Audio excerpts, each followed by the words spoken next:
Bulldozer बाबा तो पहले से बुलडोजर के नाम से फेमस था। अब मुझे लगता है चुनाव चिन्ह इनका एनकाउंटर छाप होने वाला है, क्यों जेल में रहकर भी वो बड़े बड़े हत्या करवा रहे हैं और अपना गैंगस्टर जेल के अंदर सही चला रहे।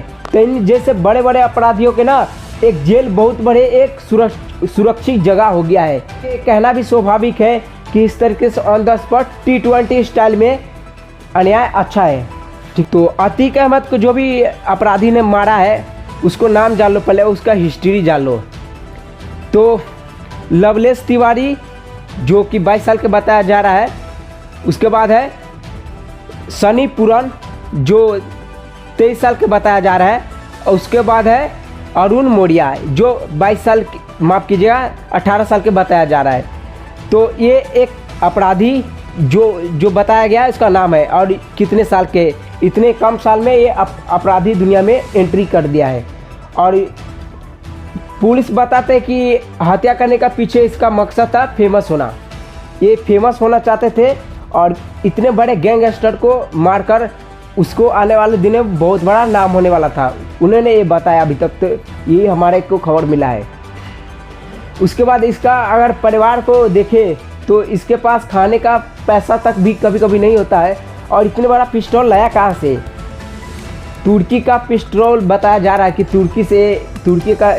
तुर्की में इसका निर्माण होता है इस पिस्टल के, और ये बड़े एडवांस लेवल के पिस्टल हैं। तो इन छोटे मोटे अपराधी के पास इतना बड़ा पिस्टल आखिरकार आया कहाँ से, और इसको किसने प्रोवाइड कराया, इसको मुहैया किसने करवाया, और जिस तरीके से उन्होंने प्लानिंग किया, पहले 2 दिन होटल में ठहरना, फिर मीडिया कर्मी के बनना, उस तरीके से परेस्टी करना, डेमी माइक खरीदना, बैग उगटाना, उस तरीके से कैमरा खरीदना, ये एक सिस्टमेटिक तरीके से एक प्लानिंग किया गया है। और इस प्लानिंग में आखिर हाथ किसका है? ये तो ज़रूर इसके पीछे कोई ना कोई बड़ा गैंगस्टर होगा।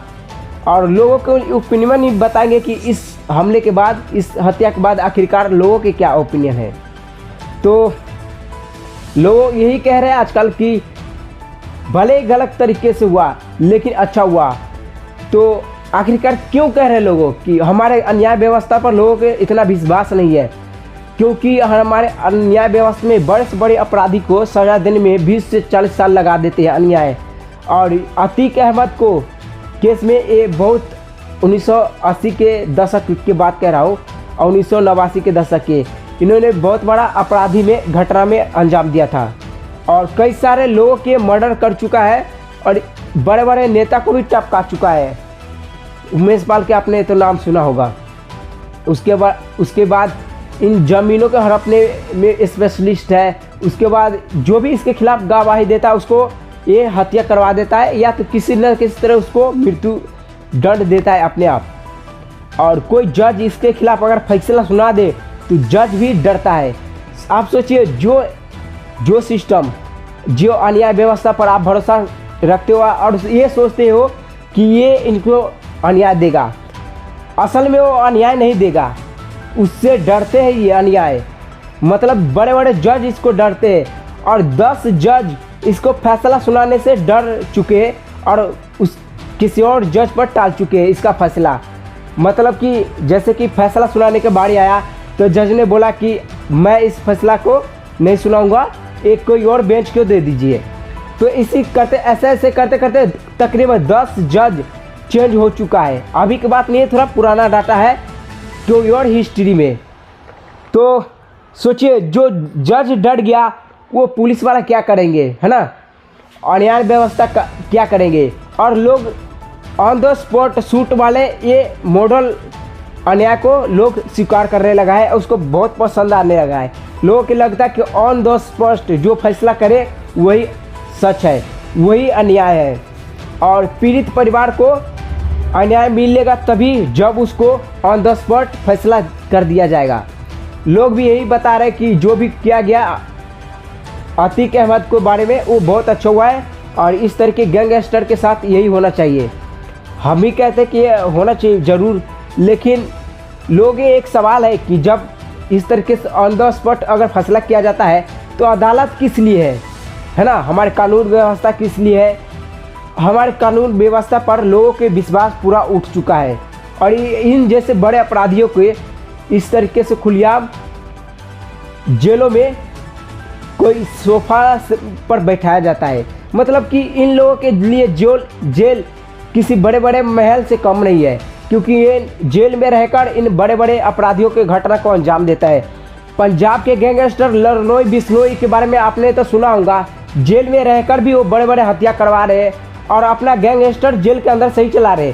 तो इन जैसे बड़े बड़े अपराधियों के ना एक जेल बहुत बड़े एक सुरक्षित जगह हो गया है। तो बताइए आप, सिस्टम हमारा क्या अन्याय कर रहा। इन बड़े बड़े अपराधियों को बैठ के आप हमारे जैसे आदमी को टैक्स देते हैं, उन टैक्स पैसा से उनको संरक्षण देते हैं, उसको खिलाते पिलाते बड़े मोटे चौड़े करते हैं और जेल के अंदर से उसको बर्दाश्त को अंजाम देते हैं। तो लोग के कहना भी स्वाभाविक है कि इस तरीके से on the spot T20 style में अन्याय अच्छा है, ठीक है। और बुलडोजर बाबा तो पहले से बुलडोजर के नाम से फेमस था।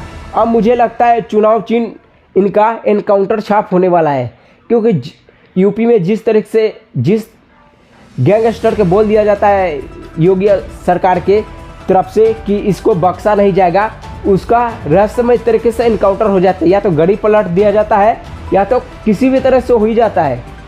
और लोगों का सवाल है, कुछ लोग कह रहे हैं कि इसमें कोई ये अपराधी जो है इन्होंने पुलिस वाला ही है और ये पुलिस वाला का प्लानिंग है। देखो, संभावना कुछ भी हो सकता है, जांच के बाद ही इसको पता चलेगा।